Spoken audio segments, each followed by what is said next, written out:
Today we're going to be doing another tier list, this time on the Zhukov submachine guns for Scout. And first up, we have minimal magazines. This one gets us a faster reload speed, and it gets us a faster rate of fire. Both these are really nice for the Zhukovs. You can actually stack reload speed on minimal magazines. And if you do that, then you have a very, very fast reload at 0.8 seconds. You go from 1.8, which is already really quick, to 0.8, which is even faster. Basically, you don't have very much downtime with this one, which makes it a pretty great overclock. It is a clean, so there's really no downside to it. Minimal magazines, I think I'm going to put up into high B tier, low A tier. It's another solid, clean overclock. It's pretty good.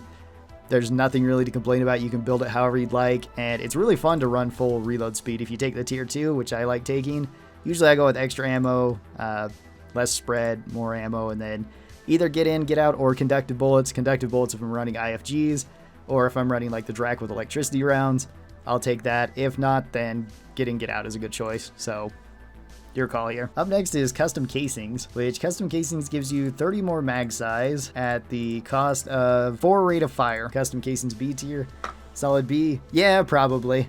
It doesn't really change the gun that much. Like if you want to have more sustained fire, it lets you do that, but that's about it. And it's like, that's not really necessary. It's not a downside though either. This one's probably another B tier. This is just kind of a different way to play the Zhukovs. I think it's fine, and I'll build it basically the same way that I built the other minimal magazines, going with faster reloads, more ammo, reduced space spread, more ammo, and then again, conductive bullets or get in, get out.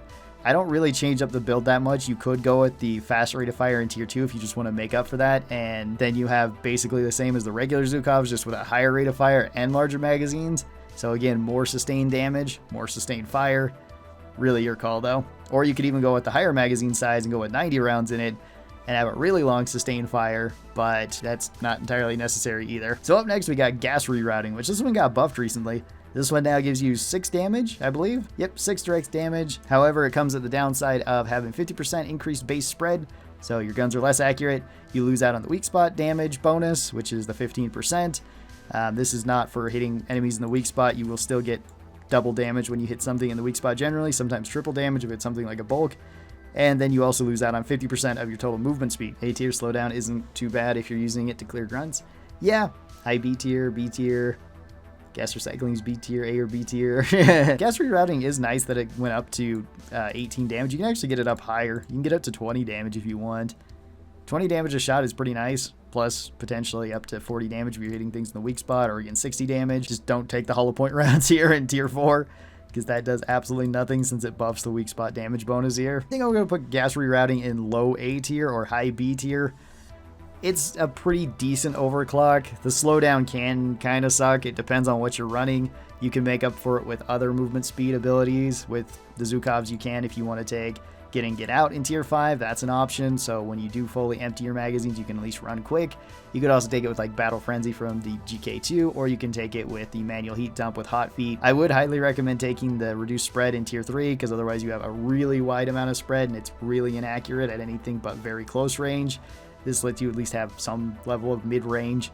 And then beyond that, it's usually the same type of build that I run. So faster reloads, faster or more ammo, faster reloads, and more ammo. You could build this for damage and get up to 20 damage per shot, but you don't really need that. You could also get more damage per second if you want to go with a faster rate of fire. That could also help if you're running get in, get out, so that you can just empty out the magazines even quicker. Cryo minelets is up next. Cryo minelets lets you have cryo shots with each of your bullets that hit the ground. If you pair this with the blow-through rounds, then this allows you to shoot through an enemy, stick the cryo minelet on the ground, cryo minelet then arms and then explodes, dealing frost damage or freezing everything around it, or building up frost with everything around it. Obviously, it'll freeze smaller things quicker than bigger things, and it works really well against crowds because you can freeze grunts, you can freeze guards, slashers, swarmers. If you freeze swarmers, they just die. Exploders, anything like that. You can also freeze stationary targets super easy with cryo minelets. The downside of cryo minelets is that you lose out on 10 mag size, and you also lose out on 1 damage overall. Neither of those debuffs are that significant for this, and if you're only using this for crowds, it's really good. If you're planning on using this for bigger enemies, it's not as good. It can work on like Praetorians, but once you get to oppressors or dreadnoughts, it's very, very difficult to actually get to work. So I think I'm going to put cryo minelets up into low S tier, high A tier. It is very good. It's really good against crowds, as long as you're using it just for crowds. And usually you just want to go with extra ammo for this, and you do need blow-through rounds in tier 4.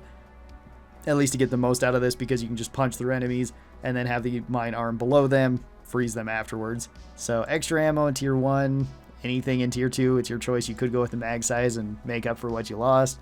Rate of fire if you want to spread out more frost faster, or reload speed if you just want quality of life. I like going with extra accuracy because damage really doesn't matter with this one. We're going to be using it mostly for the freeze. And then I usually like taking get in, get out with this, although you could take conductive bullets if you're also running like the IFGs with this. All right, up next we got embedded detonators. This one works a little bit similar to the cryo minelets, where you have an explosive that hits on each of your shots. Then once you go to reload, it sets off those explosives, dealing damage. Downsides of this are that you lose out on ammo, you lose out on mag size, and you lose out on damage. Kind of. You lose out on 6 damage total, which you only have 12, so that seems pretty heavy, but you gain 38 damage per bullet that explodes. So you get a huge damage buff from this.